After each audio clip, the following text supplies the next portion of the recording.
How are we doing? Ladies and gentlemen, it's Nex here, bringing you another game of theories. Today's video is going to be all about the Iron Bank of Braavos and how they pose a significant threat to one of the story's most beloved heroes. Just a quick one before I start the video, you should know by now that I've got you covered for Game of Thrones content all year round, so support the channel and make sure you're subscribed. Now then, let's take a look at who could be in some serious trouble. The Iron Bank of Braavos is arguably the most powerful financial institute in the known world, who over generations have built a notorious reputation for the manner in which they handle clients who fail to repay their loans. Just like the common Lannister saying that Don't say it. Don't fucking say it. Is known throughout Westeros, an equally famous motto that the customers of the Braavosi Bank are reminded about is that the Iron Bank will have its due. Such a promise that surely only holds strength if there is an element of truth and conviction behind its meaning. But how did this establishment rise to become so powerful and wealthy whilst maintaining a high degree of mystery surrounding its origins and intentions? Braavos is unique in that out of the 9 free cities in Western Essos, it was the only city not founded as a colony of the Valyrian freehold. In fact, its very existence only came to be after a large group of slaves overpowered their Valyrian captors and took control of the ships that were transporting them.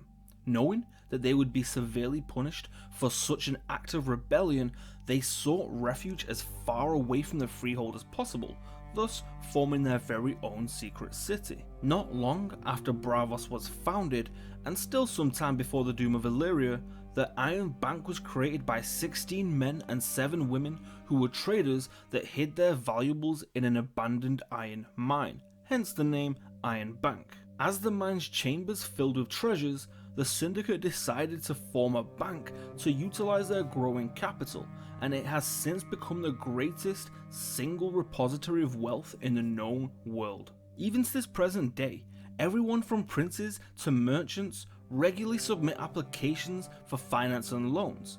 But would the Iron Bank have achieved its enduring success if they continuously parted with money without having its due? Absolutely not. Such accomplished organizations are only built through making intelligent investments and delivering ruthless consequences to those who abuse the terms of their agreements. Recently, I've been reading anecdotes from earlier times when princes or kings defaulted on their debts or were foolish enough not to honour their agreements with the Iron Bank, and how that Iron Bank actually supported new princes and new kings on the understanding that they would then honour the previous debt along with paying back the money that the bank loaned them in claiming their new power, lest they suffer the same fate as their predecessors.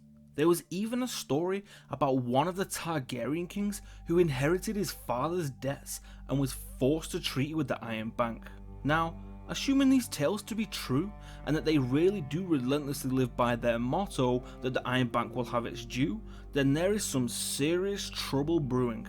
Let's go back to season 1 when Eddard Stark arrived at King's Landing and had to immediately attend his first small council meeting.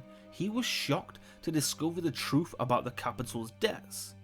Can the Treasury bear such expense? I'll have to borrow it. The Lannisters will accommodate, I expect. We already owe Lord Tywin 3 million gold. What's another 80,000? Are you telling me the Crown is 3 million in debt? I'm telling you the Crown is 6 million in debt. How could he let this happen? Then, by the time we get to season 3 and Tyrion is awarded with the Master of Coin position, he then learns that the situation is far worse after going through the Treasury's lectures. It's the Iron Bank of Braavos. We owe them tens of millions. If we fail to repay these loans, the bank will fund our enemies. One way or another, they always get their gold back.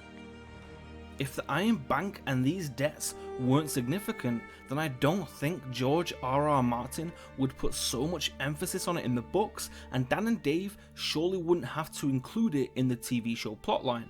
But again in season 4, during Joffrey and Marjorie's wedding, there is a scene between Tywin and Olenna further discussing the repercussions of the Crown's borrowing. Wars are rather expensive. The Iron Bank will have its due. How they love to remind everyone. Almost as much as you Lannisters with your debts. I'm not worried about the Iron Bank. We both know you're smarter than that. Come, Tywin, let us celebrate young love. This is obviously building up to a severe backlash from the Iron Bank, and the first bit of evidence we see that supports this is when Stannis and Davos go to Braavos and manage to persuade them for a loan. Just as Tyrion predicted, here they are funding another king to try and get their hands back on their precious gold. Now unfortunately for Stannis, things didn't work out and he was killed by Brienne after his assault on Winterfell, meaning that the Iron Bank lost their investment in him. Well, or did they?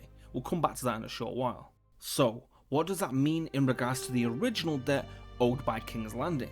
Well, clearly, in the eyes of the Iron Bank, it has remained within Robert's family bloodline as we see them chasing payment under King Tommen's reign. The Iron Bank has called in 1/10 of the Crown's debt. Given the expense of rebuilding the royal How much fleet, can the Crown afford? with winter coming, half what they ask? Less? Mace Tyrell is sent to Braavos to try and discuss better terms, but any parlaying he managed to achieve would have been terminated after the deaths of Tommen and Mace.